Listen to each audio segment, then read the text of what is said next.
ಅದಕ್ಕಿಂತ ಭಯಂಕರ ಈ ಪೇಂಟಿಂಗ್ ಅಲ್ಲಾಡಿದ್ದು, ಲೈಟ್ ಫ್ಲಿಕರ್ ಆಗಿದ್ದು. ಅಷ್ಟೇ. ಇಷ್ಟು ಚಿಕ್ಕ ವಿಷಯಕ್ಕೆ ನಿಂಗೆ ವೇರ್ಡ್ ಅನಿಸ್ತಾ ಇದೆಯಾ? ಅರೆ ನಿಂಗೆ ಚಿಕ್ಕ ವಯಸ್ಸಿಂದ ಭ್ರಮೆ ಆಗ್ತಿದೆ. ಏನ್ ಮಾಡೋದು ಇವಾಗ? ಸ್ಕೂಲಲ್ಲಿ ಇದ್ದಾಗ ಹೇಳ್ತಾ ಇದ್ದ ಪ್ರಿಯಾಗೆ ಇನ್ ಮೇಲೆ ಕ್ರಶ್ ಇದೆ ಅಂತ. ಹೇಳ್ರಪ್ಪ, ಇದಕ್ಕಿಂತ ದೊಡ್ಡ ಭ್ರಮೆ ಇದೆಯಾ? ಭ್ರಮೆಯಿಂದ ತಲೆ ಕೆಟ್ಟ ಹೋಗಿದೆ ನಿಂಗೆ.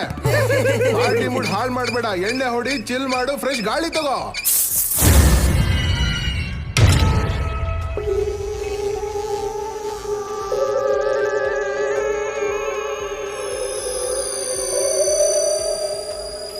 ಈಗ ಹೇಳು, ಭ್ರಮೆ ಆಗಿರೋದು ಯಾರಿಗೆ ಅಂತ ಹೇಳು. ಅದು ಪವರ್ ಹೋಗಿರ್ಬೇಕು. ಲೈಟ್ ಆನ್ ಇದೆ ಅಂದ್ರೆ ಫ್ಯಾನ್ ಹಾಳಾಗಿರ್ಬೇಕು. ಹೀಗ್ ನಿಲ್ಲುತ್ತಾ? ಅಂದ್ರೆ ಫ್ಯೂಸ್ ಏನಾದ್ರೂ ಹೋಗಿರುತ್ತೆ. ಫೇಸ್ ಹೋಗಿರ್ಬೇಕು, ಅಥವಾ ಈ ಫ್ಯಾನ್ದು ಫೇಸ್ ಸರಿ ಇಲ್ಲ ಅನ್ಸುತ್ತೆ. ಕಾರ್ತಿಕ್, ನಿಂಗೆ loss of motion, inertia, physics ಬಗ್ಗೆ ಏನಾದ್ರೂ ಗೊತ್ತಾ ನಿಂಗೆ? ಅರೆ ನಿಂಗೆ ಗೊತ್ತಿದೆ ಅಲ್ವಾ, ಸ್ಕೂಲ್ನಲ್ಲಿ ಚಾಪ್ಟರ್ ಮಾಡುವಾಗ ನಂಗೆ ಜಾಂಡೀಸ್ ಆಗಿತ್ತು. ನಾನು ಆಬ್ಸೆಂಟ್ ಆಗಿದೆ. ನೀನ್ ಟಾಟ್ ಮಾಡಕ್ಕೆಲ್ಲ ಹೋಗ್ಬೇಡ. ಜಾಂಡೀಸ್ ಆಗಿತ್ತು ಅಷ್ಟೇ, ನಿನಗೆ ಕಣ್ಣು ಹೋಗಿರ್ಲಿಲ್ಲ. ಹೋಗಿ ಯಾವ್ದಾದ್ರು ದಡ್ ನನ್ ಮಗನ್ ಕೇಳಿದ್ರು ಅವನು ಇದನ್ನ ಎಷ್ಟು ವಿಯರ್ಡ್ ಅಂತ ಹೇಳ್ತಾನೆ. ಇದು ಎಷ್ಟು ವಿಯರ್ಡ್ ಅಂತ ಹೇಳೋ ಕಾರಣ ನಿಮ್ಗೆ? ವಿಯರ್ಡ್ ಆಗಿದೆ. ಅಯ್ಯೋ ನನ್ ಮಗನೇ, ದಡ್ ನನ್ ಮಗ ಅಂತ ಕರ್ದ್ ಕೇಳ್ತಿದ್ಯಾ ನನ್ನ? ವಿಷಯ ಹೇಳೋ ಮೊದಲು.